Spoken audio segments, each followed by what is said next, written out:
everybody's going to be lost.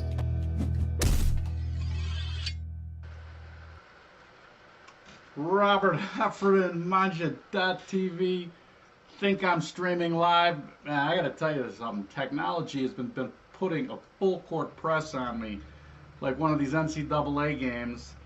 And I got to tell you, if somebody would tweet to the hashtag MangiaTV if the sound is good, man, that'd be awesome. That's the only way I can tell if it's sounding good.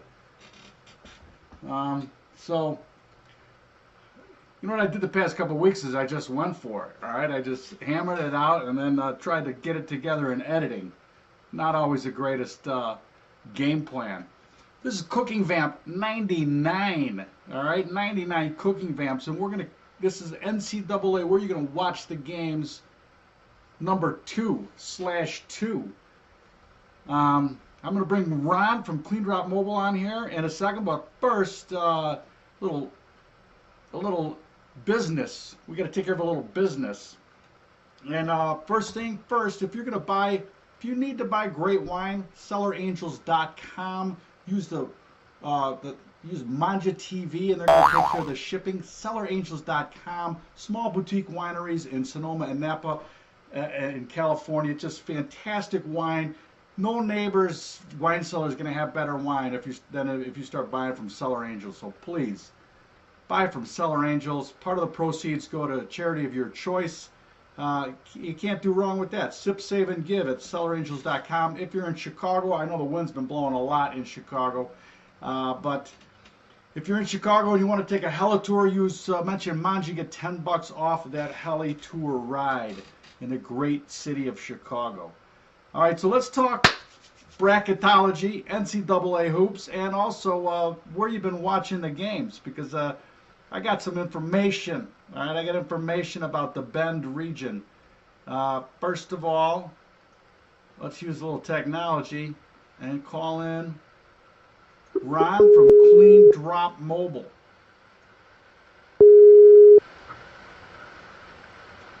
Come on, technology. Hey, what's up, Bob? What's happening, Ron? Good Monday evening to you. I know how your weekend went. All right, so far I think the audio is good. I'm not 100% sure, but I think we got good audio. Sounding great. All right. Perfect. I know you can't see me on my side here, though. I have I'm going to start off with the Bend, Oregon regional. All right. And you can just sit back and enjoy my commentary on what went on here. All right.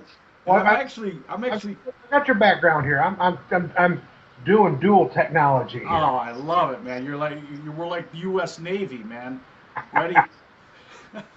Ready to fight on all fronts. All right. So, in hindsight, I really wish I would have just gone all sports bars in Bend, because I put Sidelines against the Deschutes Brewery, their brew pub, and then the Poorhouse against Riverbend Brewing, and it was a blowout on both of these games. I went to all four places. I went to Sidelines and Deschutes Brew Pub on Friday and caught some games at both places, and then or on Thursday, and then on Friday I went to the Poorhouse and then to Riverbend Brewing. Now, Deschutes Brew Pub does not pretend that it's a sports bar in any way, shape, or form. In fact, the guys that were in there were talking fly fishing. They were talking brewing. The brewers, the brewmeisters and whatnot are right there in the downtown location. It's pretty cool. Sidelines is my go-to sports bar, man. It was killer. It was packed with people. A lot of people rooting for teams. Bend, obviously, is a melting pot of people from all over the country. You know how Chicago's a melting pot from people all over the world, ethnicities? Okay.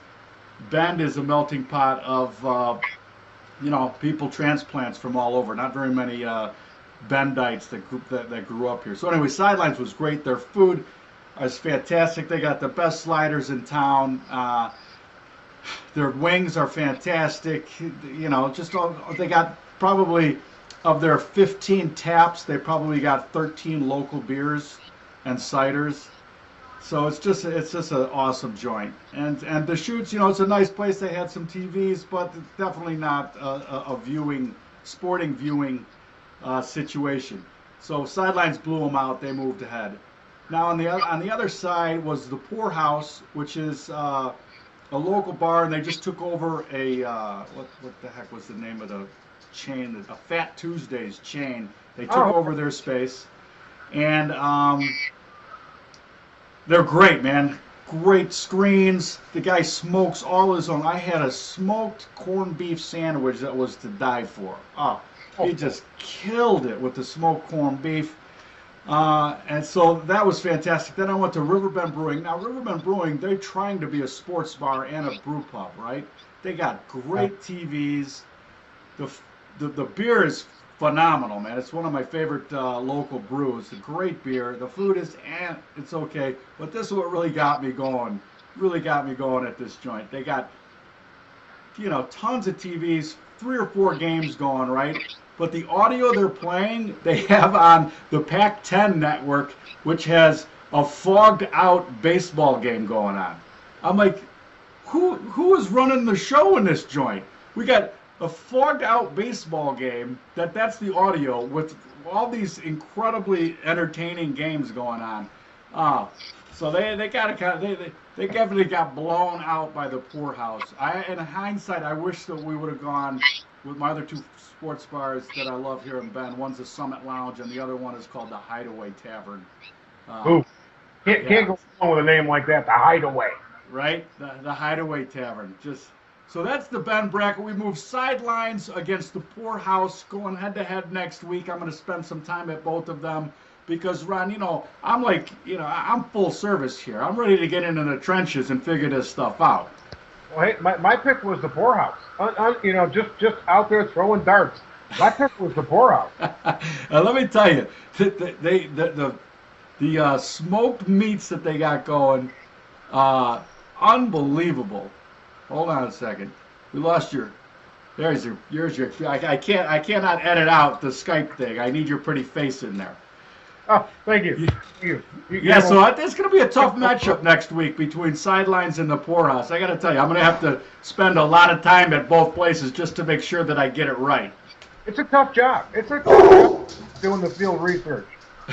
That's right. In the field, in the trenches, I'm ready to do it. All right.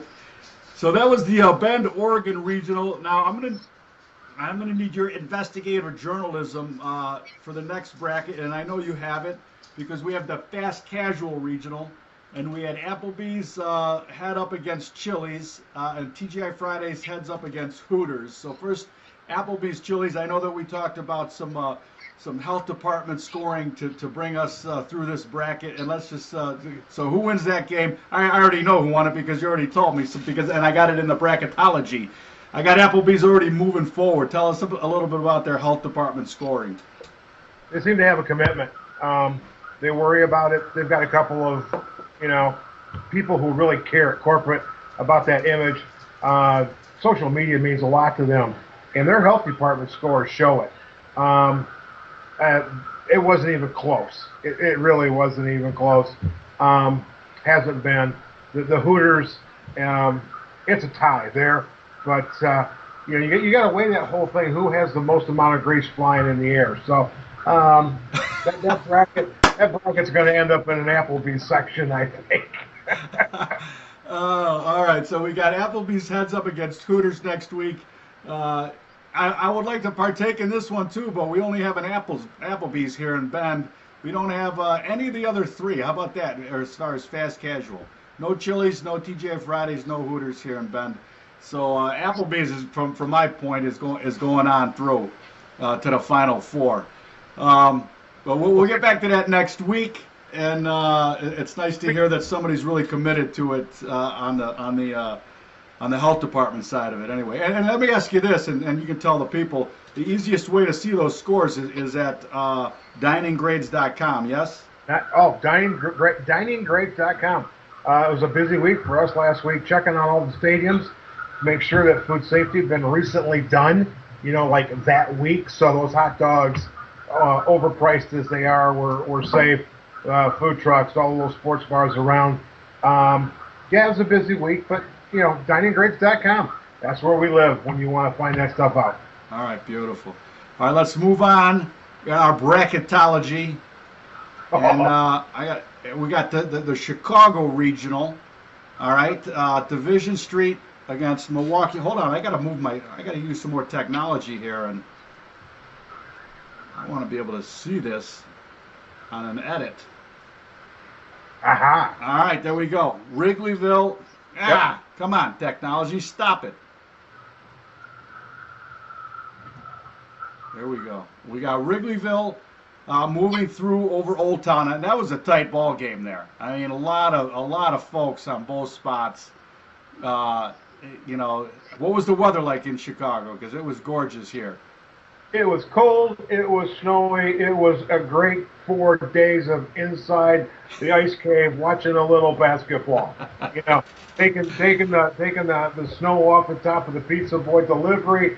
It was great. There was no need to go outside the igloo. Right on. All right, and the other one, we got Division and Rush moving ahead of Milwaukee Avenue for your viewing.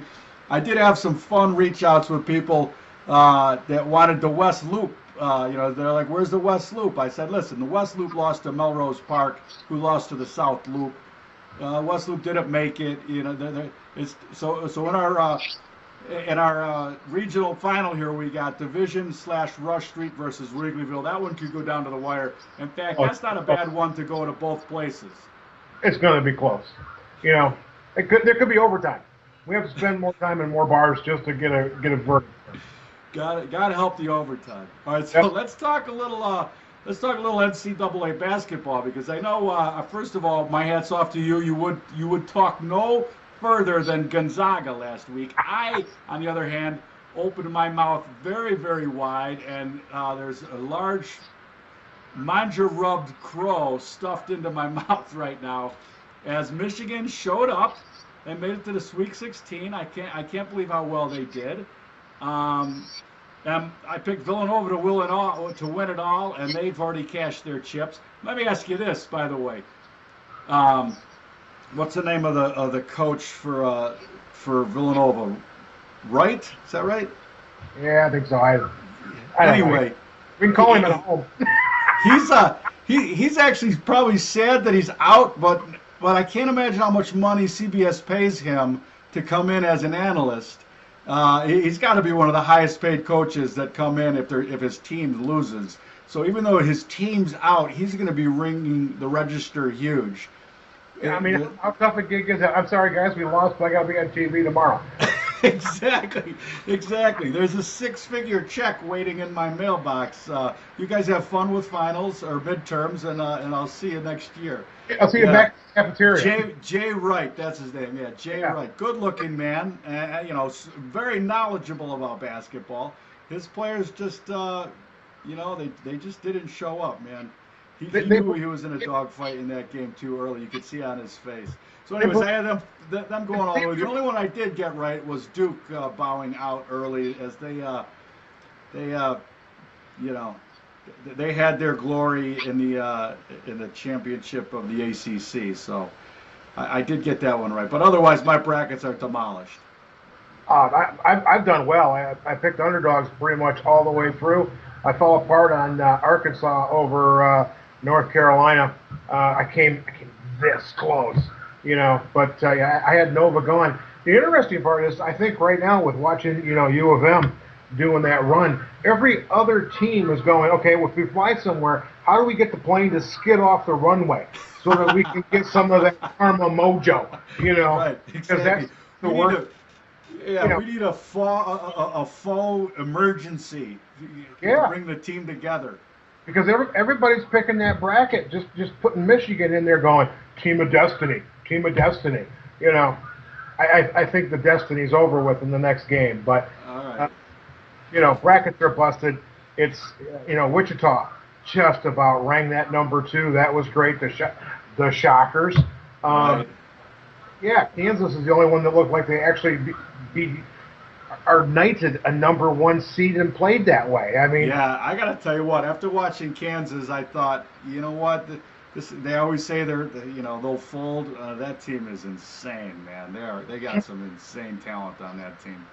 Um, and the only thing I want to bring up and mention is that your Gonzaga Bulldogs really dodged a bullet with Northwestern, man. I'm not saying they lost the game. It's like the whole Bartman thing. The Cubs didn't lose the game because of it, but it sure changed the momentum of the game. The bad call, the 4-point swing on the goaltending, and then the technical foul. I mean, just brutal at 4 minutes to go to have that happen. It's been a great March Madness. I mean, the officiating has basically been 95% on spot, but they seem to, when they get that last 4 minutes, some of this officiating is just unbelievable. Technical called on the Wisconsin or Minnesota coach, Patino. I mean, and he was truly in the right on that whole thing. I mean, all of that stuff, but you sit in that 4 minutes and you're watching some of these refs. I mean, they're calling fouls that didn't exist, in those last few minutes. You can bury all that stuff in the first 10 minutes, but when you get to the last 4 minutes, it's all there, and momentum, as you said earlier, is everything. And this officiating just kind of, I think it sadly lacks a little bit in the last 4 minutes of most of these tight games. Right. All right, let's go on to our last bracket, and this is our destination bracket. And I had some good interactions with this one too.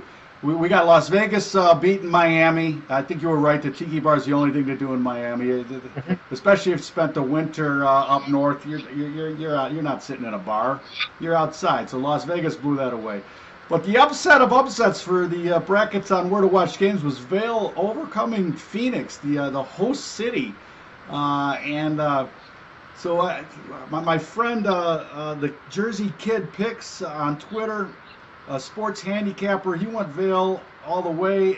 And I kind of had to agree with him on just how much fun spring skiing is, by the way. Not only that, you get to every one of your breaks, you get to extend the break a little bit, ski a little bit, watch a little basketball, have a few cocktails, ski a little bit, whatever. You ski hard, and the beautiful thing about Thursday and Friday is that there's games well into the evening. So after that day of skiing where you're exhausted, you get on the couch or you post up at a bar, and you got several games you still get to enjoy after really enjoying yourself on the slope. So Vail takes out Phoenix, and I don't think anybody saw that one coming. I know I did, but as we talked earlier, I've given this some serious thought. And maybe it's just the wisdom that I've accrued over my age, or just the fact that I've gotten old. It's one or the other, but I'm going to start watching these West Coast time zones from now on. So when March Madness happens, I'm flying out of Chicago, going to the West Coast. It's going to be Seattle or something like that. Because one, the weather is important. If it's nice out, you really don't care that much about the game. You can catch the little alerts. But you got to be where it's raining or cold, so that way you're in right. watching the game. But Seattle, can you imagine? That those games start at noon, so it's 11 o'clock in Seattle, whatever that time. It's like 9 in the morning. Yeah. Suddenly you're having coffee, Bloody Marys, breakfast, doing brunch, and you've got an entire day of games ahead of you. So they end at 10 o'clock at night. You still got the entire night. We're sitting over here in Central Time, and my buddies on the East Coast, it starts at noon, and at 1 o'clock in the morning, you're going, okay, they just finished up on the West Coast. Okay, I got to go to bed. Right, yeah. I got to tell you, it's one of the things I love the most about living on the West, or as my brother calls it, the left coast, is the time zone thing for sporting events. Absolutely. And Las Vegas made it through, and I had a distinct memory of being in Las Vegas for that Thursday and Friday, and, start at 9 in the morning and a nice 9-hour session in the sports book, 3 or 4 full cigars. I don't think my doctor was too happy with my stats at the end of that weekend, but you're right. To be able to start watching in the morning and have it done, and it's not 1 in the morning or 2 in the morning, is just fantastic to be out on the West Coast for it. And you're doing better than me, because I've been to Vegas and I have no clear memories. Yeah. There's just a paper trail from the cash machine. That's it. That's all I have to say about that. Right. The cash machine paper trail. Always good to have. Yeah, All right. All right. Hey, All right, Ron, that was what's fantastic. your 300 count on food? What's your I, 300? I'm going to do a little blurb on that after we talk. I'm well into the three. I haven't updated the chart. I'm well up into the 320 to 220 to 230. All right, and now, honest to God, now's when it's going to get hard. I mean, I think the only way, 120 to 130, not 220, 120 to 130. I'm a third of the way there.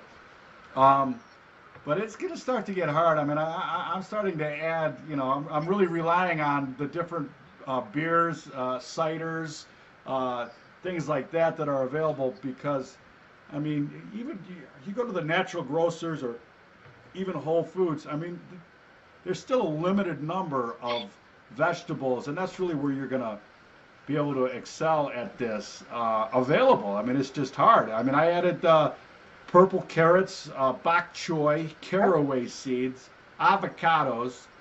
I can't believe I hadn't had those yet, but I hadn't put them on the board yet.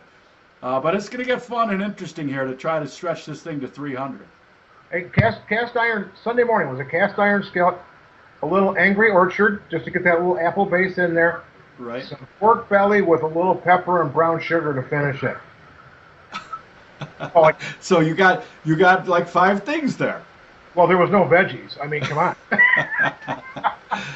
Oh, Ron, you're the greatest. Yeah. Well, listen, you have a great week. We will check back next week at CookingVamp 100. I'm going to check in with you, and I'm going to expound upon the Mangia TV mission going forward. All right. And I know you're going to have some input on that. So I can't wait to talk to you next week on. I can't wait for these games, and I can't wait to get in the trenches and figure out what is the best viewing available place here in Bend, Oregon. It is between the Sideline Sports Bar and the Poorhouse Sports Bar, and I'm going to let you know next week who wins.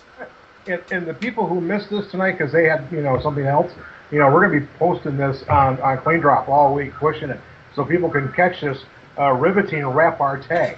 All right, pal. You have a great week. Hey, catch you on the flip. Right on. All right. How great is Ron from CleanDrop Mobile? Let's talk a little 300. See, I got even more of an update on this one than 108. I know I'm to the 120s, almost 130. And I've reached out to a bunch of other people to get in on this challenge because I got to tell you, this is going to be a challenge. I'm already seeing it. I was at the store the other day just looking at, the possible things there as far as veggies are concerned. And it's still, I mean, if you bought every different kind that they had there, I can't imagine there's more than 50, right? So, it's going to get interesting here how I'm going to actually get this done. Like I said, I added purple carrots. All right, that's different than an orange carrot. All right, I get something for the purple carrot. Bok choy. I want to make a little ruling here that bok choy and baby bok choy are the same thing. You're not going to get 2 for that. Bok choy is bok choy. But if you can find me a different, variety of bok choy, I'm all for it. Caraway seeds, avocados. And I know I had a bunch more that I put in there and didn't have time to edit or to update the Mangia 300 foods chart. Available for your downloading pleasure from a Google document. So please feel free to do that and join the challenge.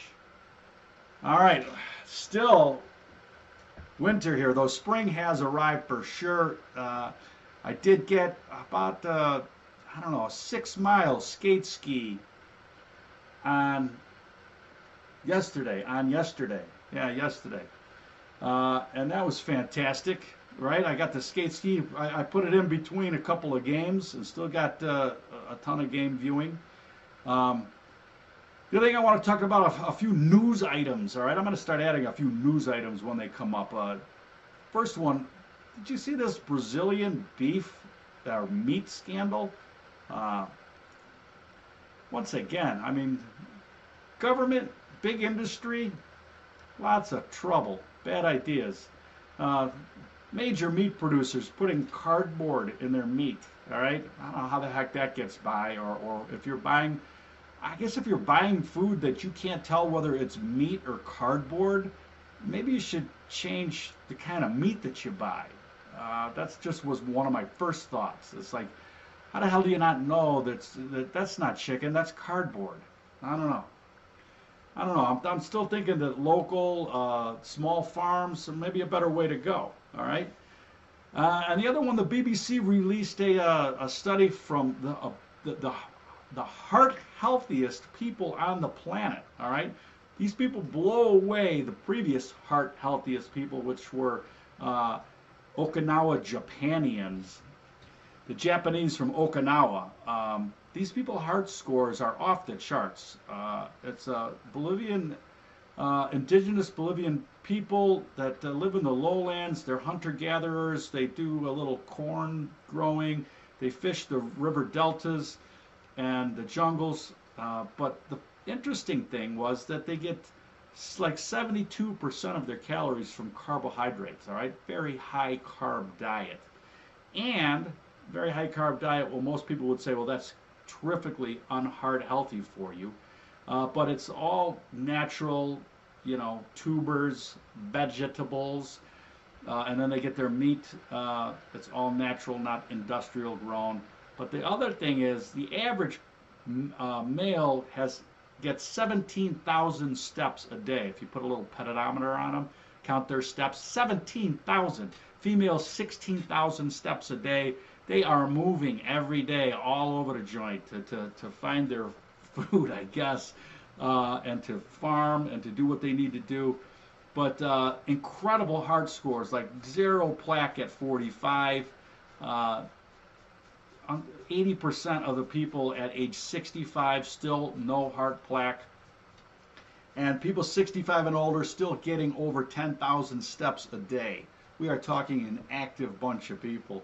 So just a little tip for you. Doesn't really what your diet is, as long as it's clean, healthy food and you're moving. All right. So eat clean and healthy and move. All right. And I think you're going to be heart healthy. All right. That's what I got. You guys have a great week. Enjoy the games. Please interact with us at Mangia TV on where you're watching the games. Post them up on Instagram. Shoot me some I'm going to call them texts, but some tweets, and I will for sure respond. You guys have a great week. Do yourself a favor, cook somebody a meal. Invite the crew over, all right? And watch the games. And please, please order some rub. Thank you so much to everybody that's already ordered rub on Amazon and posted reviews. We're getting a lot of reviews in. And thank you so much for ordering the rub. That is what is going to grease the wheels of this engine. Tune in next week to Cooking Vamp 100 Cooking Vamps. And we're going to talk to Mangia Mission and how you can all be a part of it. All right, we'll see you next week. Come into my kitchen, babe, I'm gonna fix you